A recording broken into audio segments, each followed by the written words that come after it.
નાખીને બરાબર અને છોલી લીધા છે. હવે ફ્રેન્ડ્સ આ નોનસ્ટિકમાં આપણે તેલ એડ કરી દેવાનું. તો 2 ચમચી તેલ એડ કરી દઈશ.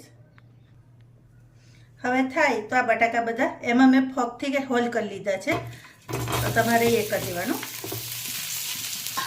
તો આવી રીતે આપણે બટાકાને એડ કરી દેવાના. વચ્ચે વચ્ચે આવી રીતે આપણે એને ફેરવતા જઈશું. એના પર બ્રાઉન કલરનું કોટિંગ ના થાય ને ત્યાં સુધી આપણે એને શેકાવા દેવાનું. હવે આમાં જ આપણે સૂકું મરચું એડ કરી દેવાનું, પછી હળદર એડ કરી દેવાની અને થોડુંક ધાણા જીરું એડ કરી દેવાનું. હવે આને આપણે આવી રીતે હલાવી લેવાનું. તો બધા બટાકા પર આ મસાલો લાગી જવો જોઈએ. જો તમે જોઈ શકો છો.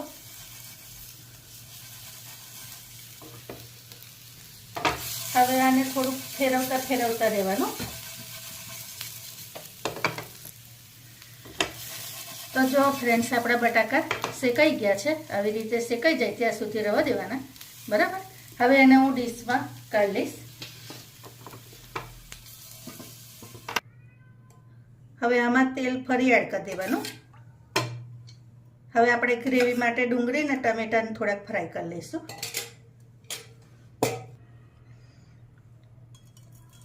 તેલ જો થઈ ગયું છે તો હવે પહેલાં આપણે ડુંગળી એડ કરી દેવાની. આ 2 ડુંગળી લીધી છે મેં. તમે તમારી સબ્જીની ક્વોન્ટિટી પ્રમાણે તમારે લેવાનું, બરાબર.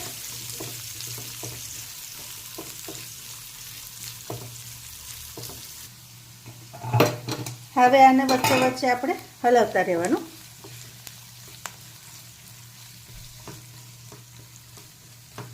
હવે આપણે ટામેટા પણ આમાં એડ કરી દઈશું. તો આ 1 ટામેટું લીધું છે, મોટું ટામેટું છે, એ એડ કરી દેવાનું.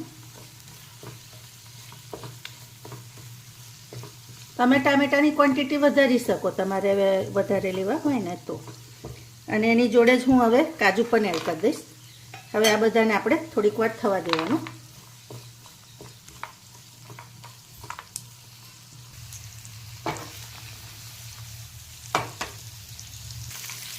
આ જલ્દી થઈ જાય, એ ટામેટા જલ્દી ચડી જાય એ માટે થોડુંક મીઠું એડ કરું છું.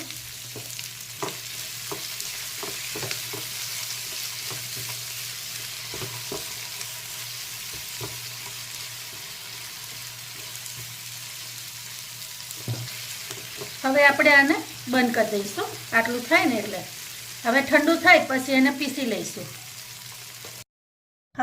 હવે ટામેટા ને ડુંગળીને પીસી લીધા છે. તો આવી રીતે ગ્રેવી કરી લીધી છે. હવે એને વઘાર તૈયાર કરી દઈએ આપણે. હવે આપણે એમાં આ જે ફ્રાય પેન લીધી હતી ને એમાં જ વઘાર કરીશ. તો 2 ચમચી તેલ લઈ લીધું છે. હવે આ તેલ થઈ ગયું છે તો થોડુંક જીરું એડ કરી દેવાનું. અને આ રૂટિન મસાલા છે જે તેજાના, એલચી છે, તજ, મરી, લવિંગ બધું છે તે જ એડ કરી દઈશું. એ થાય ને એટલે આ પેસ્ટ આપણે એડ કરી દઈશું. હવે આપણે આને ગ્રેવીને થવા દઈશું થોડીક વાર. હવે આપણે એને ખોલીને ચેક કરી લેવાનું. તો જુઓ તમે ગ્રેવી થવાય છે. આ આદુ લસણની પેસ્ટ છે એ એડ કરી દઈશું.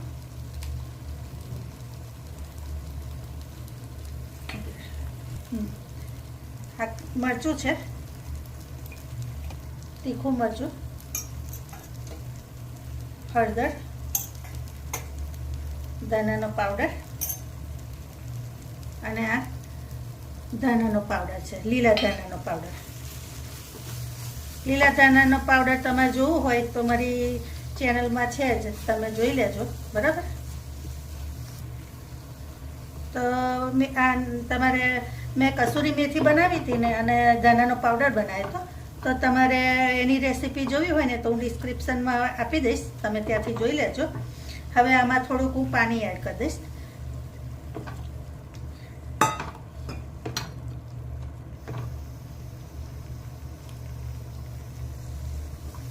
હવે એમાં મીઠું ટેસ્ટ પ્રમાણે એડ કરી દેવાનું. અને હવે આ બટાકા છે ને એ પણ આપણે અંદર એડ કરી દઈશું.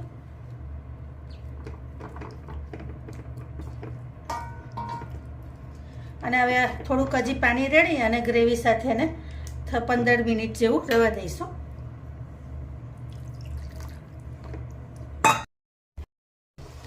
તો હવે આપણે જોઈ લઈશું.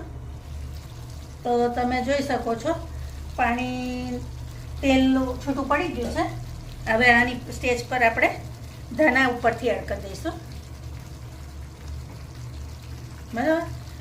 તો જો આપણી દમ આલુની રેસીપી તૈયાર છે. તમને કેવી લાગી એ જરૂરથી કહેજો. અને એકવાર આવી રીતે ચોક્કસથી તમે ટ્રાય કરજો. બરાબર ને? નજીકથી બતાવું તમને. તો જુઓ છે ને, મસ્ત લાગે છે ને. આમાં તમારે ગળપણ ખટાશ એડ કર્યું હોય ને તો થોડીક કરજો, વાંધો નહીં, બહુ ના કરતા. ઓકે. તો ચાલો આપણે હવે હું એને બંધ કરી દઉં છું. તો આપણે ફરી નવી રેસીપી સાથે નવા વિડીયોમાં મળીશું. ઓકે. તો થેન્ક યુ. મળીએ. જય અંબે.